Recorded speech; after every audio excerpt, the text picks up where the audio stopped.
Vamos continuar um pouquinho mais sobre Jó? Sim. Vamos conhecer um pouco melhor a história dele? Vamos lá. Vamos lá, né? Vamos assistir esse vídeo aqui. A Bíblia Sagrada não é um livro qualquer. Ela é a palavra de Deus vivo. Seu objetivo é apresentar ao homem um caminho, um exemplo a seguir. Nela existem muitas histórias que nos servem de exemplos como conduzir nossas vidas em meio aos nossos problemas e desafios do dia a dia. E uma destas histórias de superação e vitória é sobre a vida de um homem chamado Jó. Até que ponto devemos seguir a Deus diante as desgraças e problemas que enfrentamos em nossas vidas? As Sagradas Escrituras mencionam que na terra de Uz havia um homem por nome de Jó. Este era um íntegro, temente e sincero diante de Deus, e sempre procurava desviar-se do mal. Jó era um homem sinônimo de prosperidade e abundância. Possuía inúmeros empregados, terras, rebanhos. Sua eminência financeira o fazia ser o homem mais rico de todo o ambiente. Jó tinha 7 filhos e 3 filhas, e seu amor paterno e a fidelidade para com Deus era muito grande. Jó, ao final dos banquetes que seus filhos faziam, os santificava, levantava de madrugada e oferecia holocaustos em favor de cada um deles, a fim de zelar bem de seus filhos, caso houvessem cometido pecado e amaldiçoado a Deus. Quais métodos você analisa? Seguidores de Instagram? Acessam o seu site? E assim fazia Jó continuadamente. A história conta que num determinado dia, os anjos de Deus foram se apresentar perante o Criador, a fim de lhe prestar contas. E com isto foi também Satanás que estava entre eles. O Senhor então pergunta a Satanás: de onde vens? E Satanás responde: de rodear a terra e passear por ela. O Senhor então faz outra pergunta: tens observado ao meu servo Jó? Não há ninguém na terra semelhante a ele. É sincero, íntegro, um homem temente a Deus, e sempre desvia-se do mal. Então responde Satanás ao Senhor: nem podia ser diferente. Você o protege sua família e tudo o que ele possui. Você tens abençoado tudo o que ele faz, dando um nome melhor, grande fartura, saúde e proteção, de modo que seus rebanhos crescem e se multiplicam por toda a terra. Jó é um homem riquíssimo. É claro que ele vai te seguir e te obedecer, mas experimente deixá-lo sem nada e tocar em tudo que ele tem, e você vai ver se ele não blasfema contra ti na tua face. Então disse o Senhor a Satanás: pois bem, tudo o que ele possui está nas suas mãos, até mesmo sua família. Porém, contra ele estendas a tua mão. Então Satanás saiu da presença do Senhor para colocar em prova a fidelidade de Jó. A história conta que num certo dia, um dos servos de Jó chegaria trazendo a desagradável notícia. Seus rebanhos depois e jumentos haviam sido roubados, e seus empregados mortos ao fio da espada pelos bandidos. E este que lhe trouxera a notícia, sem a escapar. Enquanto este falava com Jó, outro servo chega, trazendo mais notícias ruins. Segundo ele, o fogo de Deus havia caído dos céus, queimando todas as ovelhas e empregados, e este sim vai escapar. A outra de notícias desagradáveis só aumentava. Assim que este servo acabara de avisar a Jó, outro empregado chegava lhe trazendo péssimas notícias. Seus rebanhos de camelos haviam sido roubados por 3 tropas de caldeus, e da mesma forma todos os empregados assassinados. E este a lhe falar foi o único a escapar com vida. Como se não bastasse a quantidade de eventos ruins daquele dia, chega a Jó outro mensageiro, trazendo uma notícia aterrorizante. A notícia de que todos os seus filhos haviam intermédio de um grande vendaval vindo do deserto, que atingiu a casa de seu filho primogênito, onde todos os demais estavam reunidos. E só este a lhe falar, o único empregado a escapar com vida. Então Jó se levantou, rasgando seu manto, rapando sua cabeça e prostrando-se sobre a terra, em adoração ao Senhor, dizendo: Nu saí do ventre de minha mãe, e nu voltarei para lá. O Senhor deu, o Senhor deu.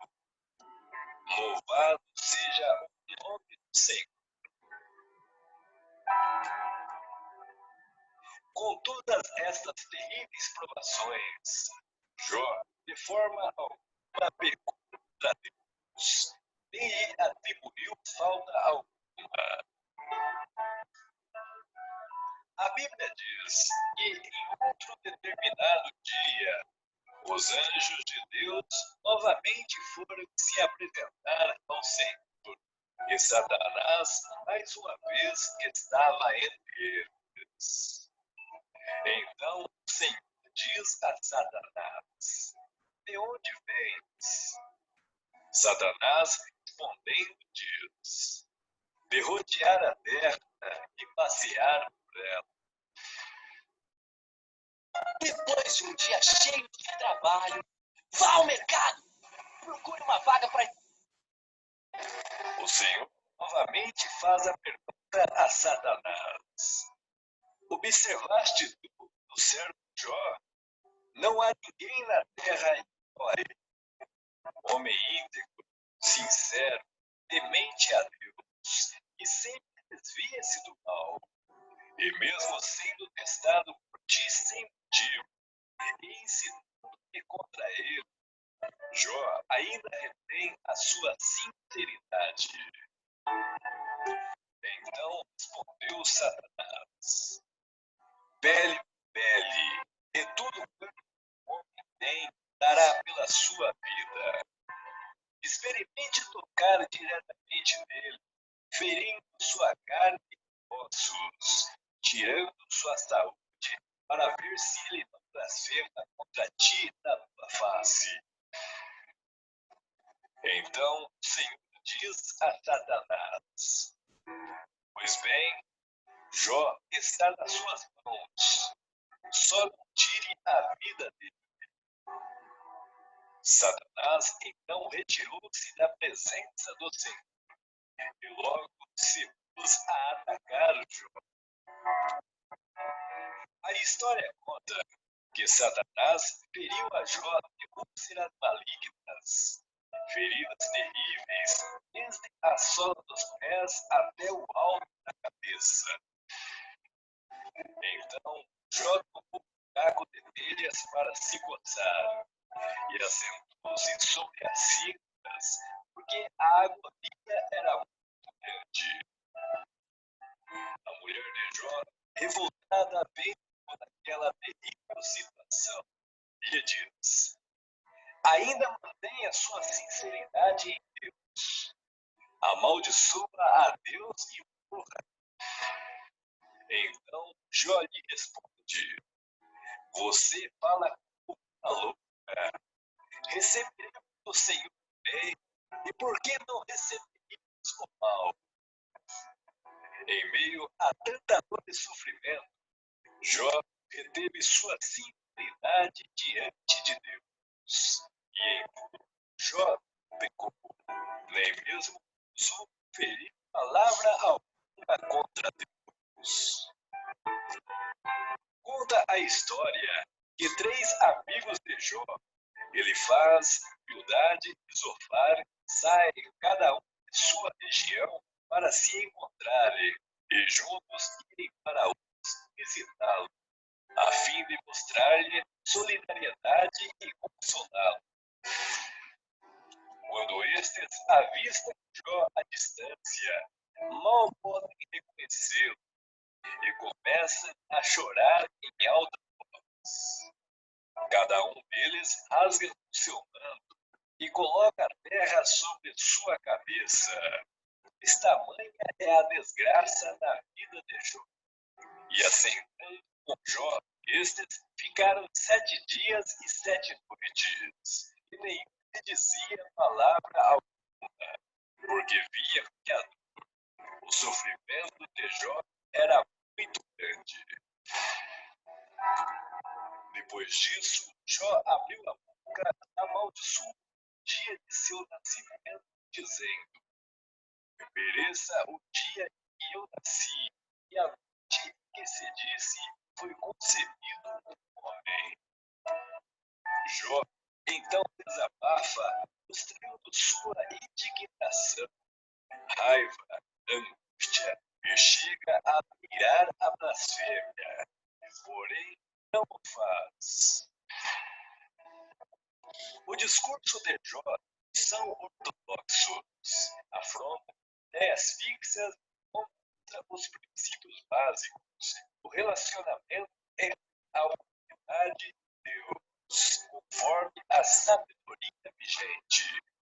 Pois a ideia de que se fizermos coisas boas teremos bênçãos, a ideia de Jó era diferente, pois ele acreditava que deveríamos aceitar os males impostos por Deus.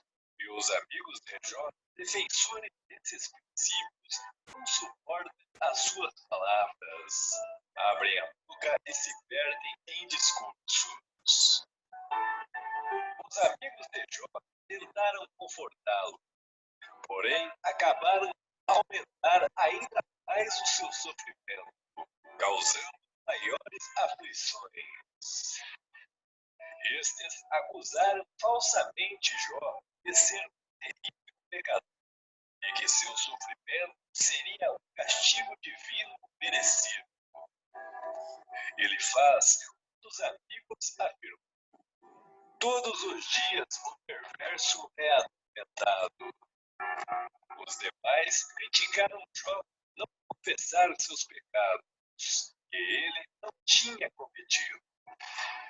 Bildade disse a Jó que se ele se arrependesse, Deus sem demora restauraria sua prosperidade. Porém, Jó, sendo fiel a Deus, não poderia mentir ou admitir pecados que ele não havia cometido. Jó chegou a discutir com seus amigos e negou suas pesadas acusações, pois estes acreditavam que os males e aflições eram frutos de pecados, e as circunstâncias da vida sempre refletiam sua posição diante de Deus. Porém, Jó afrontava estas ideias ortodoxas e fixas de seus amigos que se achavam entendedores da verdade absoluta.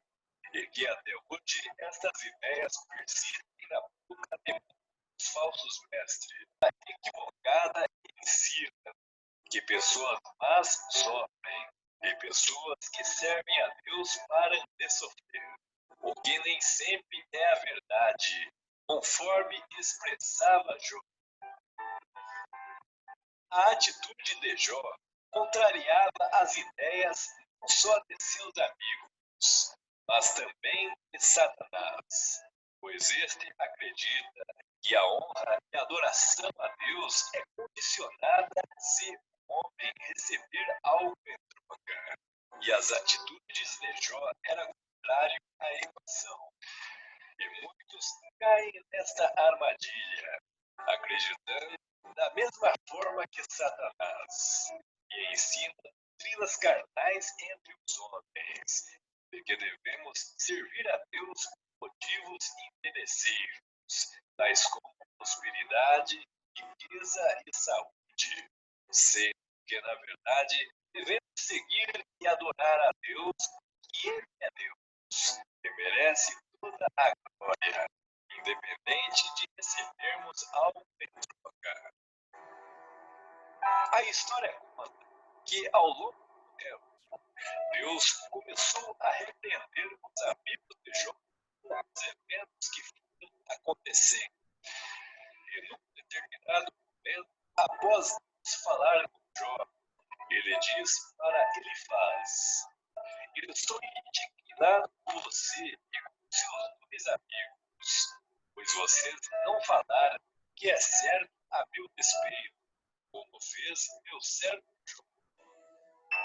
Vão até meu servo Jó, levem 7 novilhos e 7 carneiros, e com eles apresentem holocaustos em favor dos seus mesmos. Meu servo Jó orará por vocês. Eu aceitarei a oração dele, e não farei a vocês o que merecem pela loucura que cometeram. Vocês falaram o que é certo a meu respeito, como fez meu servo Jó. Então, os 3 amigos de Jó, Elifaz, Bildade e Zophar, Essa que é a musculatura do seu assoalho branco. Esses músculos sustentam seus órgãos internos, como a bexiga e o fizeram o que o Senhor lhes ordenara, e o Senhor aceitou a oração de Jó, virando o seu cativeiro enquanto orava pelos seus amigos. E o Senhor acrescentou em Jó a tudo quanto Jó antes possuía, e assim abençoou o Senhor o estado de Jó, mais do que o rei. E Jó novamente teve 7 filhos e 3 filhas, e chamou o nome da primeira Gemina, e o nome da segunda Quezia, e o nome da terceira Querem. E em toda a terra não se acharam mulheres tão formosas como as filhas de Jó. E seu pai lhes deu herança entre seus irmãos. E depois disso, viveu Jó 140 anos, e viu a seus filhos e aos filhos de seus filhos até a 4ª geração. Então, viu Jó velho e farto de dias. O que aconteceu a Jó é um exemplo claro de como Satanás nos afeta, pois o prazer dos demônios é nos testar dia após dia, a fim de que venhamos a cair. Porém, tudo o que nos acontece é por permissão do Senhor. Seja algo de bom ou de ruim, tudo é permitido por Deus. E aí, pessoal, o que vocês acharam deste vídeo?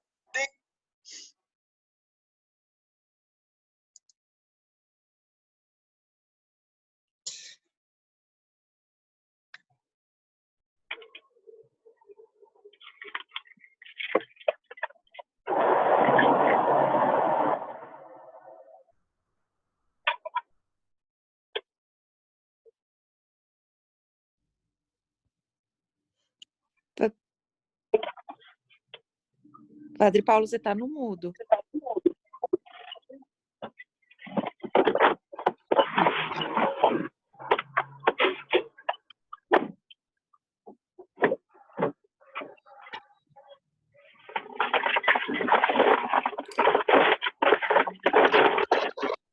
Ixi, tá uma profusão de sons aí que Padre tá. Paulo, está no mudo, Padre Paulo. Está no mudo. Habilita. Agora sim. Agora estão me ouvindo ou não? Sim. Sim. Está um pouco estranho aqui. Bom, vamos pensar um pouquinho, né, no que nós vimos. Interessante que essa mentalidade, né, do sofrimento, como nós vimos, ela, na época de Cristo, ainda era visto dessa forma. Por exemplo, quando Jesus eles vão comentar, os fariseus, a respeito de um paralítico ou de um cego, e eles vão dizer para Jesus, Jesus, quem pecou? Né? Os seus pais, né? Ou ele, para que ele ficasse assim? Né? Então, eles viam o mal como uma consequência do pecado. Né? Um mal físico, um mal que ocorre na vida de alguém. Né? Depois, não sei, aquele que foi curado num dia de sábado e que os fariseus não queriam aceitar porque que Jesus era Deus, enfim, e se voltaram para este homem e falaram assim, você é todo em pecado e vem nos falar alguma coisa. E por que ele era todo em pecado? Porque ele era, eu não lembro se era cego ou paralítico, mas enfim, ele tinha um mal físico e pensavam então que aquilo era a decorrência do pecado. E então, de fato, se a gente for ver mais para trás na Bíblia, não há ainda um livro ou uma parte que nos explica um pouco o sofrimento e nos fala do sofrimento e qual é o sentido do sofrimento. Vai ser no livro de Jó mesmo, né? Onde essa questão vai ser abordada. E é interessante, né, que o Jó, em primeiro lugar, ele fala assim, puxa vida, se nós recebemos o bem de Deus, as coisas boas, por que não vamos receber as coisas ruins? É interessante essa visão, né? O senhor pode repetir, padre? Por quê? Se nós recebemos coisas boas de Deus, por que não podemos receber coisas ruins dele? Tá. Então, é como se ele visse assim, puxa vida, tendo coisas boas, isso já é algo tão maravilhoso, tão bom, né? Eu não sou merecedor disso, né? Não sou merecedor das coisas boas. Então, se agora vêm as coisas ruins, né, eu também devo aceitá-las. Né? Se eu aceito as coisas boas, por que não vou aceitar as coisas ruins? Não é? Bom, com a vinda de Cristo, a visão do sofrimento fica muito mais clara. Muito mais clara.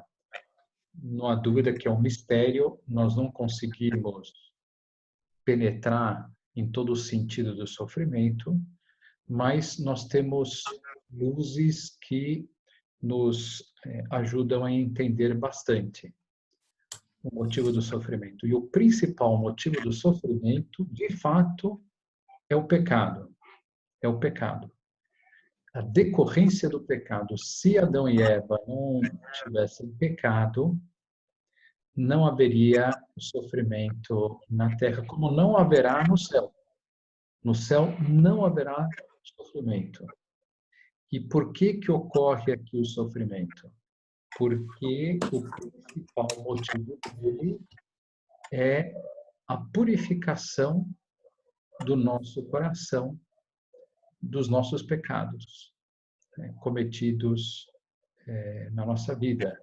Então, tanto assim que se nós terminarmos essa vida sem ter termos nos purificado de todos os pecados, nós temos que passar pelo purgatório, né? Então, todo pecado exige uma reparação.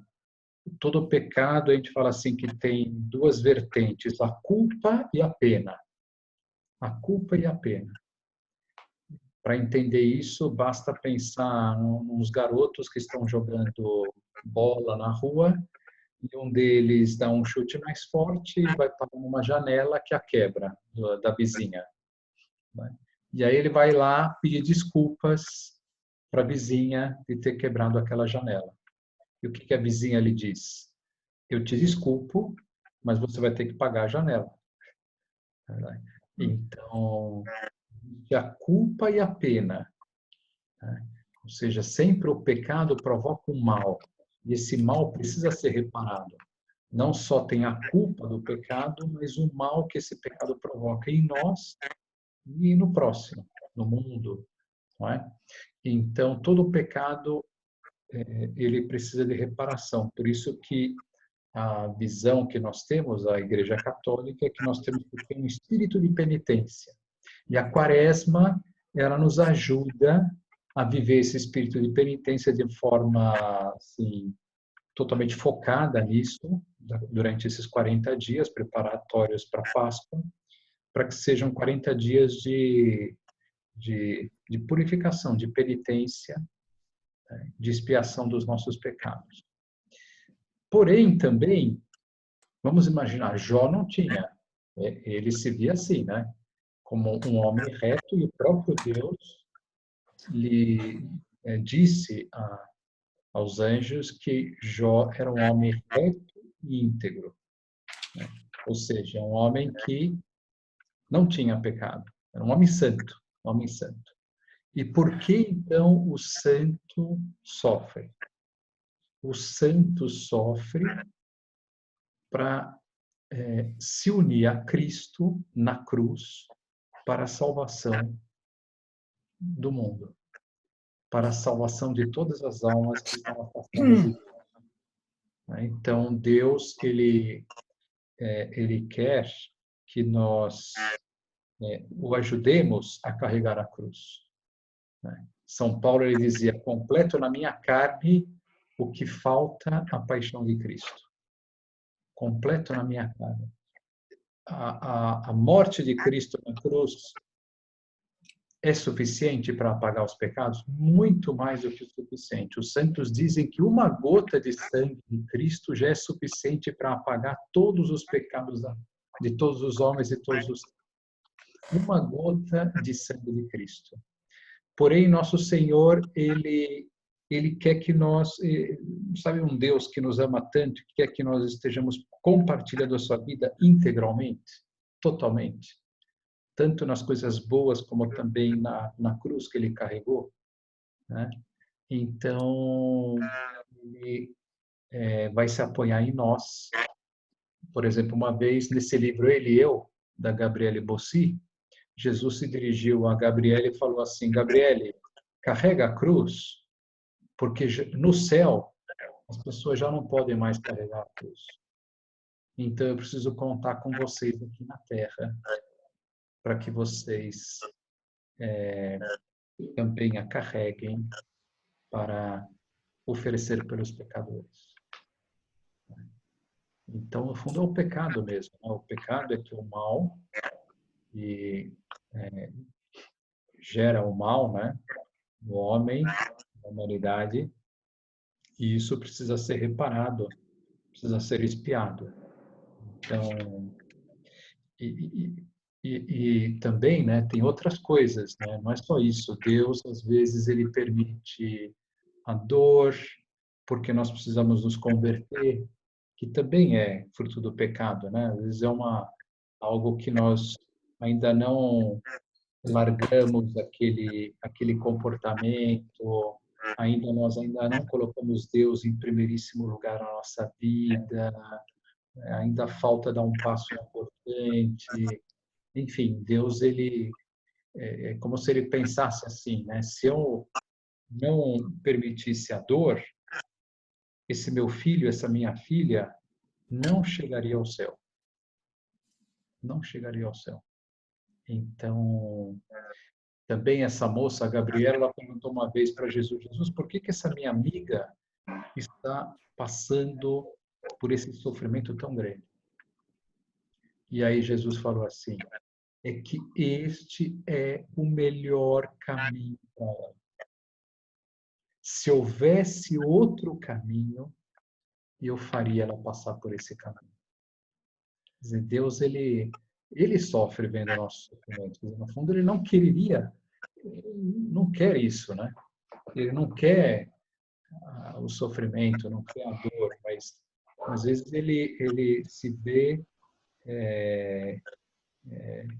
numa situação que é o único caminho, que é o único caminho para a nossa conversão, para a nossa transformação, não é? Então, e depois nós vemos, por exemplo, o caso alguma Carol conhece, está aqui, a Viviane, a Renata, no grupo do terço que nós estamos rezando, tem um casal que tem uma filha com anencefalia. Ela é anencefálica e já está vivendo já há mais de um ano e abril, maio, junho, há 1 ano e 3 meses. Né? E quem olha do lado de fora, né, isso é uma grande tragédia, né? Ter um filho anencefálico. Né? Bom, e o que eles falam a respeito disso? Eles falam que a vida deles mudou, que foi o maior presente que eles receberam de Deus. O maior presente. Né? Que eles se tornaram pessoas muito melhores, se aproximaram muito mais de Deus, eles se transformaram como nunca se transformaram na vida deles. Então, isso que a gente vê, né? Nós, sacerdote, que nós acompanhamos as pessoas de perto no sofrimento, muitas pessoas, né? Nós realmente vemos como a cruz é uma fonte de bênçãos. A cruz é uma fonte de bênçãos. Né? Na cruz, os santos eles falavam assim que ter a cruz é ter a felicidade, é embriagar-se na vida de Cristo. Porque é na cruz quando nós mais nos unimos a Deus.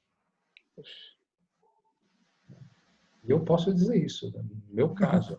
Né? Que os momentos que eu tive mais próximo de Deus foram os momentos de maior sofrimento. Né? E uma união assim, muito especial, né? Uma união que você fala, puxa vida, não é a que eu tenho normalmente, não é? Então, por isso, Santa Teresa, por exemplo, ela falava assim, ou sofrer ou morrer. Se não é para sofrer, eu prefiro morrer. Né?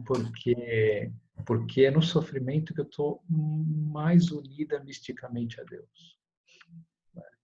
É onde eu encontro a Deus, onde eu toco em Deus, onde, né? E Santa Teresa, ela apareceu depois que ela morreu para uma freira, e essa freira perguntou para ela se ela voltaria para a Terra por algum motivo. E ela parou, pensou e falou assim: por um único motivo. Sofrer mais para ter um céu maior. Então, isso nos faz entender algo que Santa Teresa já tinha dito antes de morrer, que o céu ele tem níveis. Ele tem níveis de felicidade. Né? Quanto mais a pessoa cresceu espiritualmente aqui na Terra, e no fundo é isso, né? A gente cresce muito na dor. Né? Cresce muito na dor. Então, quanto mais a gente cresceu, mais a felicidade mais vai ser maior a felicidade do céu. Se bem que, ela explica assim, não é que você vai olhar para o outro que tem mais felicidade e ficar com inveja. No céu não vai ter inveja. Então, ela falava assim, que é como se fosse um dedal, um copo e um balde. E você enche os 3 de água até o topo. Né? Então, todos estão plenos. Só que um está mais pleno do que o outro. Quer dizer, todos estão plenos. Não sentem falta de mais nada. Né? Mas há níveis de felicidade no céu. Então, que coisa, né? Olha, e a Então, gente, padre, e a gente desculpa aqui, o que interromper. quer é fugir do sofrimento. O que a gente quer aqui, por quê? Porque a gente vê essa vida como se fosse o céu. Né? Como se essa vida fosse a vida. Né? Para ter felicidade aqui. Né? Não, a felicidade... Aqui também a gente é feliz, porque a gente está perto de Deus. Mas a felicidade com maiúscula é na outra vida. Né? É na outra vida. Então, não existe ser humano que não passe pelo sofrimento, não é? Nunca conheci. Nunca conheci. Esse ser humano que pensa assim, não, eu vou trabalhar para burro, vou trabalhar muito, muito, muito, até ter né, chegar num nível que eu possa agora desfrutar da vida e ser uma maravilha. Ledo engano. Não existe paz. Não existe paz. Né? Nós estamos na guerra. Eu costumo até dizer assim, se nessa semana você não teve nenhuma contrariedade, espere que está chegando a próxima. Né? Espere que está chegando a próxima. Então sempre analisando a contrariedade, sempre a dificuldade, sempre tem alguém difícil do nosso lado para a gente conviver, sempre tem uma dor, uma rinite lá que não sei o que, é uma dor de cabeça, é uma humilhação no trabalho, Deus, ele se encarrega de nos santificar. De nos santificar. E se ele não estivesse fazendo isso, né, nós seríamos as pessoas mais moles, né, uma verdadeira gelatina. Né, estaríamos aqui atolados na moleza, né, sem fazer nada, sem se mexer, e teríamos largado a Deus, porque quando as coisas estão tudo bem, o ser humano, ele se afasta de Deus. Eu não preciso, né? Quer dizer, se está tudo bem, por que eu vou... Né? Você começa a achar que você que faz a felicidade, você que constrói a felicidade, você que traz o bem, a minha inteligência, o meu potencial, a minha capacidade, a minha saúde. Perigo isso para o ser humano. Né? Por isso também tem o padre Paulo Ricardo, ele fala assim, que Deus permite a cruz para o ser humano não ser orgulhoso. Né? Não ser orgulhoso, não achar que ele é... E já permitindo a cruz como ele permite aqui, já tem tanta gente afastada de Deus, tanta gente afastada. Você imagina se não houvesse a pandemia, se não houvesse guerra, se não houvesse... Aí é que... Né? Nos perderíamos mesmo. A gente tem que, como analisando a história de Jó, aceitar a vontade de Deus, sempre. Isso. No sofrimento, na alegria, em qualquer situação, por maior que seja o sofrimento, aceitar a vontade de Deus. Sim, e aí São Paulo ele diz assim, tudo é para o bem. Tudo. Isso é palavra de Deus, está na Bíblia. Se São Paulo está falando que tudo é para o bem, é porque tudo é para o bem. A única realidade que Deus não quer é o pecado. Essa sim é uma realidade que vai contra o querer. O resto faz parte da sua vontade. O resto, tudo que vai acontecendo na nossa vida, que independe da minha vontade, tudo que ocorre no dia a dia, tudo faz parte da vontade de Deus, da providência amorosa de Deus. De um plano de salvação para cada um de nós. Ô, padre, mas... Carol não gostou, já vi que ela não gostou. Não, ela faz uma cara assim... Eu tô... Sabe por quê, padre? É que o senhor ainda falou, né? O senhor deu o caso lá da menina. E falou dos baldes. Daí eu tô pensando assim, eu tenho tanto a agradecer. Eu acho que eu não sofro tanto como eu vejo outras. Mas eu queria o balde, eu não queria o dedal. Então o que a gente pode fazer é oferecer sacrifícios para Deus, né? A gente pode oferecer pequenos sacrifícios. São José Maria, o santo da minha instituição, ele falava assim que a gente tem que viver o espírito de penitência, né? O cristão, ele tem que viver o espírito de penitência, né? Ele não deve fazer penitência só na quaresma, ele tem que estar... ele falava assim que tem que ter o sal de todos os pratos, né? Que toda realidade, toda refeição que você faça, o teu dia sempre tem que ter pequenos sacrifícios que você vai oferecendo para Deus. E a santidade não vai ser tanto, ele falava assim, que para a maior parte de nós, a nossa santidade não vai estar no martírio. Não vai ser o martírio. O martírio é para poucas pessoas. Provavelmente nenhum de nós vai ser mártir. Mas nós podemos ser mártires, vamos dizer assim, com os pequenos sacrifícios de cada dia, né? Com a perseverança nesse sacrifício. O conjunto desses pequenos sacrifícios realizados ao longo de uma vida é um martírio, vamos dizer assim, né? Então, você negando a tua vontade sempre que você come. Ele falava assim, quando você vai comer, come uma colher a mais do que você não gosta e uma colher a menos do que você gosta. É uma coisa pequena, mas às vezes é tão pequena que a gente não faz. Ou não persevera, né? Acorda na hora, né? Minuto heróico, toca o despertador e salta da cama, né? Outro pequeno sacrifício que a gente pode fazer. E depois ele falava que os maiores sacrifícios os melhores são aqueles que nos levam a cumprir bem o dever. O dever de caridade, o dever de os trabalhos. Ele resumia a santidade dizendo assim: faz o que deves e está no que fazes. Pronto, você não precisa mais nada para ser mártir. É só fazer o que você tem que fazer em cada momento e não fazer outra coisa. Se não é para mexer no celular, não vou mexer no celular. Se não é para assistir a televisão, não vou assistir a televisão. Se não é para ficar passeando, eu não vou ficar passeando agora. Se não é, faz o que deves e está no que fazes.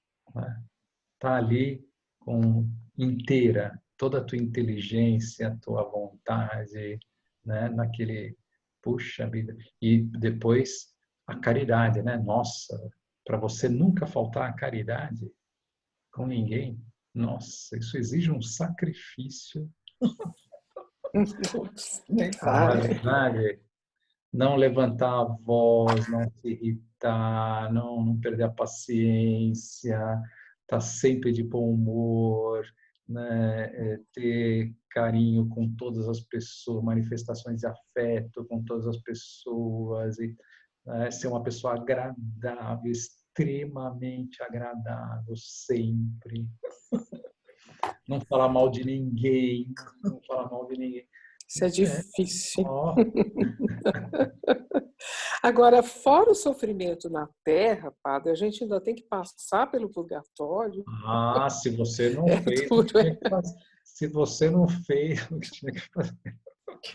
Se você falou mal de alguém, maioria se você não pulou eu acho, a gente não sabe, certa, né?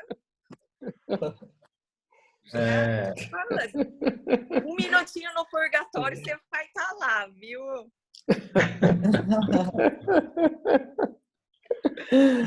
Ai, Deus.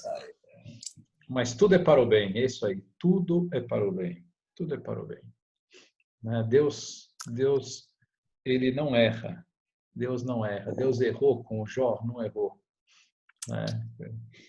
Deus não é, e até ele é um exemplo hoje, não é? Talvez Deus ele quisesse uma das coisas, né? Por isso a gente diz que a cruz é uma árvore de muitos frutos, né? Então um desses frutos ele serve de exemplo para nós ao longo de toda a existência da humanidade, né?